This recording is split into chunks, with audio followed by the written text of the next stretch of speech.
바울 사도도 사울일 때에 가지고 있는 가치관과 바울이 된 다음에 가지고 있는 가치관은 달랐어요. 그는 빌립보서 3장 8절에 이렇게 얘기를 하죠. 또한 모든 것을 해로 여김은 내 주 그리스도 예수를 아는 지식이 가장 고상하기 때문이라. 내가 그를 위하여 모든 것을 잊어버리고 배설물로 여김은 그리스도를 얻고 란 말이죠. 과거에는 그렇게 그는 철학도 좋아하고 공부도 많이 했는데 그걸 자랑 삼아 얘기를 했어요. 적용도 했죠.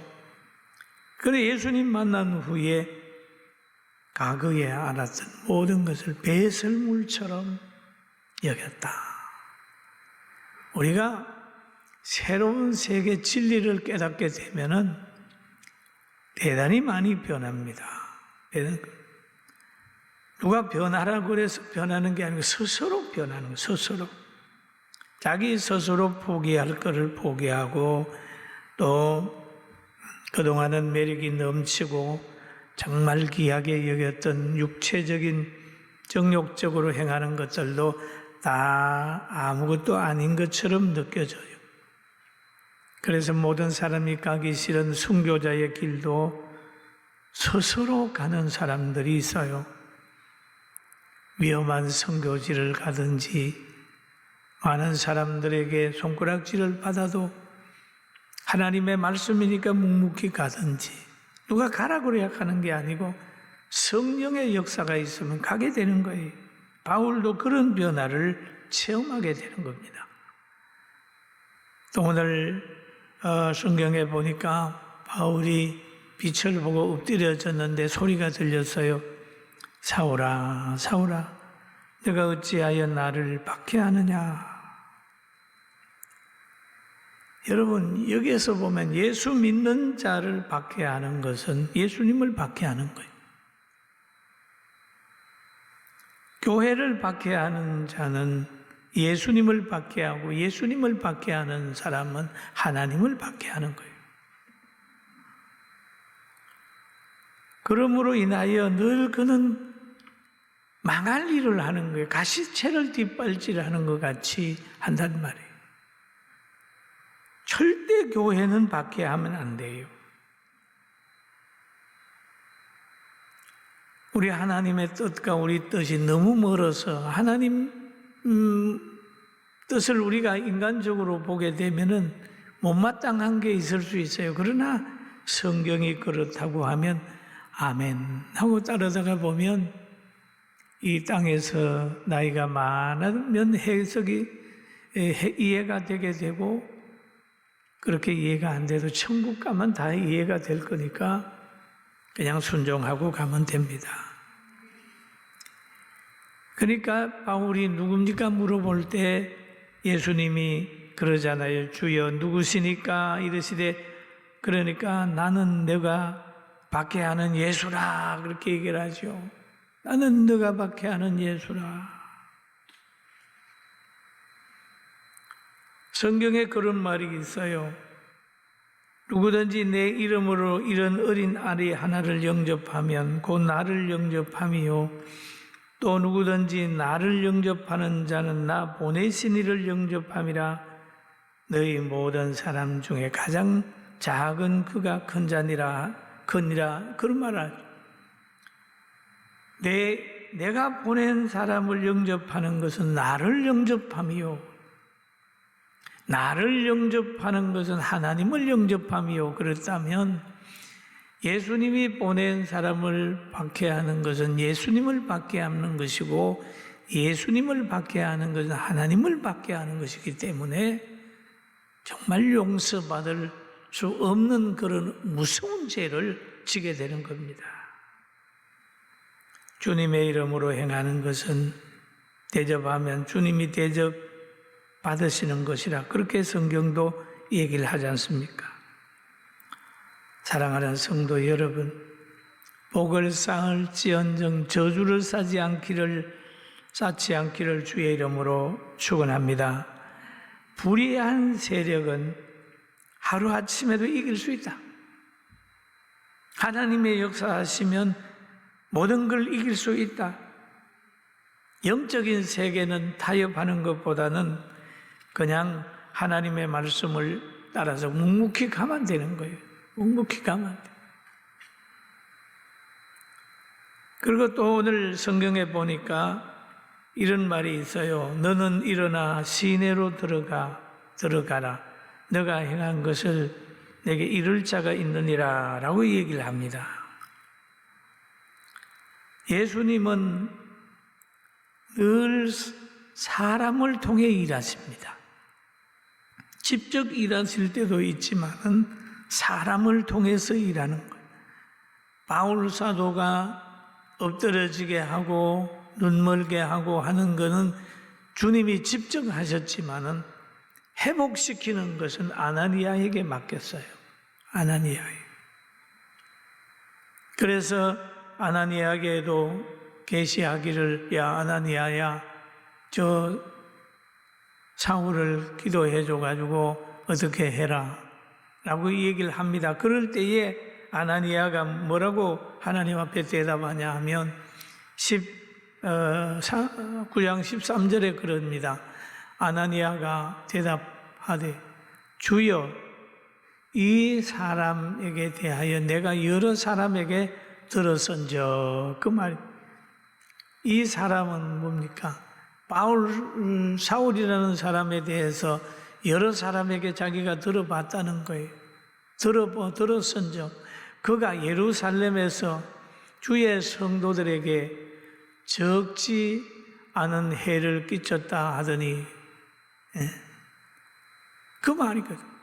이 사람 예루살렘에서 많은 믿는 사람을 받게 한 사람입니다.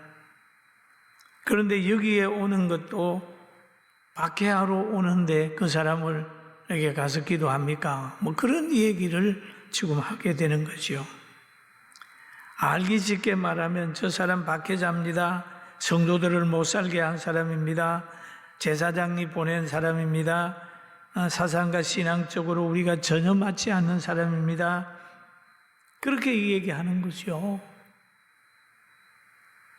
그런데 하나님은 그 사람을 선택을 했단 말이에요. 쓰시려고 선택했단 말이에요.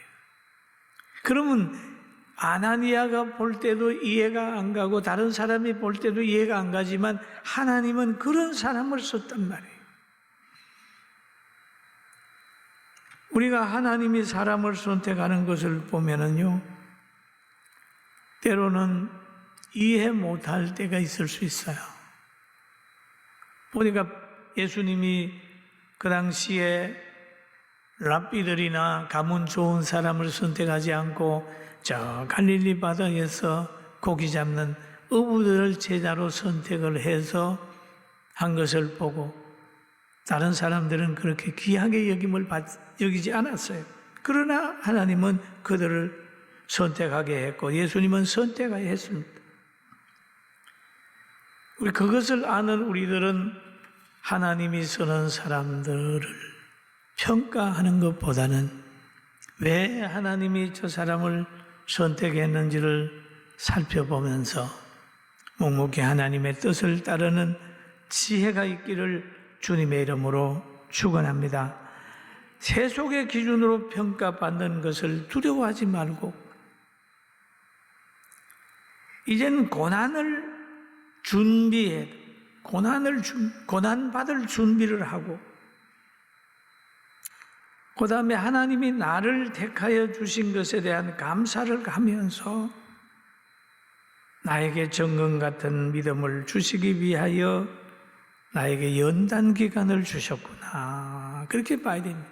한국교회 연단 기간이요, 예수 믿는 사람의 연단의 기간이요, 예배의 소중함을 다시 한번 절감하는 그런 기간을 하나님이 주셨어요. 요즘에 어떤 성도가 그런 얘기를 하더라고요. 목사님, 주일날마다 성전에서 은혜를 받았는데 요즘에 성전에 들어가지 못하고 영상 예배를 드리니까 너무너무 갈급하고 힘든다고 하는 얘기를 제가 종종 듣습니다. 그러나 이 때를 잘 지나고 다시 한번 함께 찬양하고 예배하는 때가 오면 과거보다 더 열정으로 하나님께 영광을 돌리고 함께 예배 드리는 것이 더 소중하게 느껴지리라 저는 믿어집니다. 할렐루야. 그렇잖아요. 오늘 찬양대도 그렇죠. 그죠? 과거에는 그냥 아무 생각 없이 찬양했다면 오늘은 100여 명 되는 찬양대원들 아니라 세 사람이 다 찬양하니까. 좋은 환경은 언제든지 우리에게 있는 게 아니에요. 반대로 나쁜 환경이 언제든지 우리에게 있는 거 아니에요. 좋은 환경도 주시고 나쁜 환경도 주시고 이럴 때 항상 감사하고 범사에 감사하면서 모든 걸 이길 수 있는 능력을 가져야 될 줄로 믿습니다. 지금 주일 학생들도 그럴 거예요. 교회 오고 싶어서 그럼. 이제는 주일날 2시면 주일학교도 영상 예배를 드리면서 아이들이 주일을 잃지 않도록 그렇게 기쁨을 주는, 복음을 주는 역사를 해야 합니다. 그런데 하나님께서 사람을 부를 때 여러 가지 방법으로 부릅니다. 보면은 베드로는 고기 잡을 때에 나를 따르라. 요한도 그랬지만은 바울 사도는 다메섹 도상에서 그냥 엎드러지게 해가지고 하나님이 선택해서 사도로 삼았거든요. 모세는 어떻게 불렀나요? 하나님이 기뻐하는 자리로 부를 때는 애굽에서 살인죄를 지게 해서 도피해서 도망을 가다가 보니까 하나님이 원하는 장소로 갖는 거예요. 사건을 통해서 하나님이 모세를 부르셨다 이렇게 보는 거죠.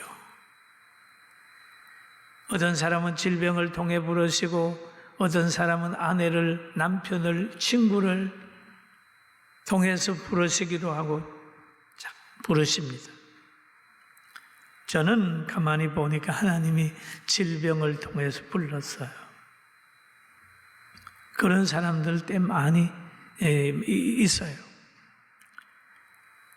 그리고 사울이라고 하는 사람, 구약의 사울 왕은 아버지의 잃어버린 낙이 찾아러 갔다가 선지자를 만나서 또 그가 계시를 받는 왕이 되는 그런 영광을 또 얻게 됐죠.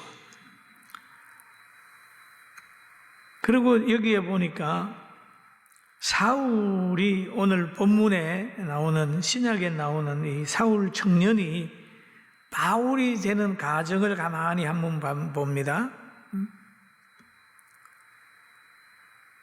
땅에 엎드려져서요, 일어나 보니까 시각장애인이 된 거예요. 성경이 그럽니다. 사울이 땅에서 일어나 눈을 떴으나 아무것도 보지 못하고 사람의 손에 끌려 다메섹으로 들어가서 사흘 동안 보지 못하고 먹지도 마시지도 아니하니라 그랬거든. 여기 보면 아무리 강팍해도 하나님이 하시면 바꿔지는 거죠. 우리가 신실하며, 저는 그런 생각을 해요. 다메섹에 있는 주의 종들이 신실한 주의 종들이었다 생각을 해요. 신실하면 박해자들을 하나님이 바꿔놓는다.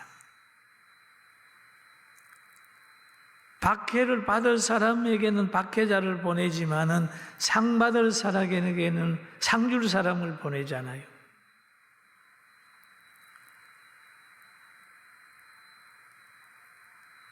제가 과거에 우리나라 보면 많이 변했죠. 한 30년 전쯤 된 것 같아요.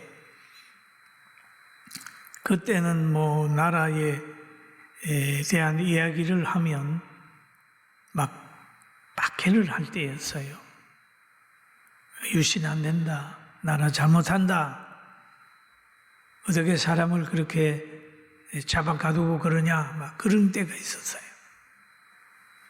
그럴 때 늘 감동을 받아서 내가 한마디 두마디 하는 게 소문이 나가지고 안양경찰서에서 형사가 늘 설교하는데 저 구석에 와서 앉아서 뭐 적기도 하고 뭐 있어요. 그랬는데 그래도 한 1년쯤 그렇게 했어요. 그런데 알고 봤더니 그분이 예수 믿어가지고 아무 소리 안 하고 조용히 들어와서 감시하던 그가 예수 믿어서 그리스도인이 돼가지고 제가 알기는 세상을 떠났습니다. 지금 오늘날도 목회자들의 설교를 자꾸 이렇게 조사하는 사람이 있는데 내 설교를 조사하는 그 사람 분명히 예수 믿어야 돼. 믿어야 돼. 안 믿으면 안 돼. 예수 안 믿으면 지옥 가. 망한다고. 과거 일본 사람들이 목사들이 설교하는 거 출애굽 설교를 못하라고 그랬어요. 왜냐하면 성도들에게 기대를 줄까봐. 그랬습니다. 설교를 간섭하고 예배를 간섭하는 건 엄청난 불행한 사람들이 하는 거거든요. 여러분, 이 설교를 듣고 예수 믿고 구원받고 잘 되기를 주의 이름으로 축원합니다.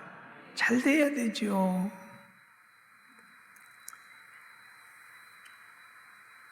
그래서 여기에 보면 복음을 접하는 사람들은 잘 됐어요.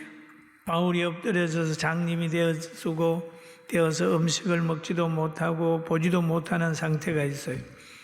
다른 사람이 보기에는 매 맞았다고 생각을 할 수가 있지만은 그러나 이건 매 맞은 기간이 아니고 기도 기간으로 하나님이 주신 것입니다. 기도 기간을. 기도할 수 있는 기간. 혹시 여러분 중에 실패를 경험하고 있나요? 부도가 났나요? 몸이 아프나요? 망하는 기간 아닙니다. 기도 기간이에요. 인생의 삶의 방향을 한번 전환시키려고 있는 하나님의 섭리가 있는지 몰라요. 사울을 바울 되게 하듯이, 불신자를 신자 되게 하듯이, 내가 인생의 주인이었는데 실패를 하고 나니까 내 인생의 주인이 내가 아니라 예수님이라는 걸 깨닫게 되면 그때부터는 엄청난 지혜와 힘이 오게 되어 있습니다.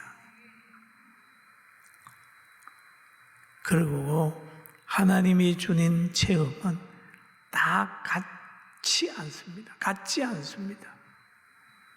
오늘 여기에 성경에 보니까 같이 가던 사람들은 소리만 듣고 아무도 보지 못하고 말을 못하고 서 있더라.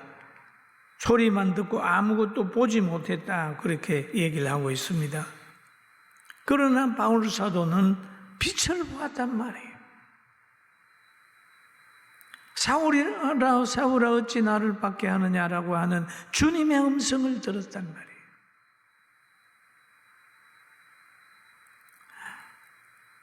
자신이 누군지 예수님께서 알려준 자기가 박해하는 그것이 바로 예수님을 박해하는 거라는 사실을 알려주었어요. 나는 네가 박해하는 예수라. 예수님이 이 사울이라는 청년에게 만나줬어요. 그리고 또 성경에 보면은 주께서 이르시되 집가라 하는 거리로 가서 유다 집에서 다소 사람 사울이라고 하는 사람을 찾아라. 그가 기도하는 중이라 그러지 않습니까? 하나님의 서는 사람은 하나님께서는 기도를 시켜요. 우리가 1024시간 기도하는 거 하나님이 서시고 멋있게 인생을 살게 하기 위하여 기도시키는 줄 알고 감사하면서 합시다. 할렐루야. 감사하며 가야 돼요. 감사하면서. 기도하는 그에게 아나니아를 보내가지고 기도를 했어요. 기도를 해줬어요. 집에 들어가서 기도를 했어요. 그 기도 내용이 그럽니다. 아나니아가 떠나 그 집에 들어가서 그에게 안수하여 이르되 형제 사울아 주곧 너가 오늘 오는 길에서 나타나셨던 예수께서 나를 보내어 너로 다시 보게 하시고 성령으로 충만하게 하신다 하니 보게 하시고 성령으로 충만케 하신다 하니 즉시 사울의 눈에서 비늘 같은 것이 벗어져 다시 보게 된지라 일어나 세례를 받았다. 그 말이죠. 그리고 음식을 먹고 나니까 건강이 그에게 돌아왔다라고 하는 말이 있습니다. 여러분 여기에서 보면은 성령 충만이라는 말이 있습니다. 성령 충만. 성령 충만이 왜 필요할까요? 성령은 하나님의 영입니다. 하나님의 영은 환경을 이길 수 있는 영일 뿐만 아니라 불확실한 미래를 예측할 수 있는 지혜가 있습니다. 바울 사도가 사울이 바울 되고 그가 사도 됐는데 성령이 충만한 삶을 사니까 미래를 내다봤어요. 박해를 이기면서 미래를 내다봤는데 로마로 가는 그 배를 타기 전에 그럽니다. 이 배가 가다가 풍랑을 만납니다.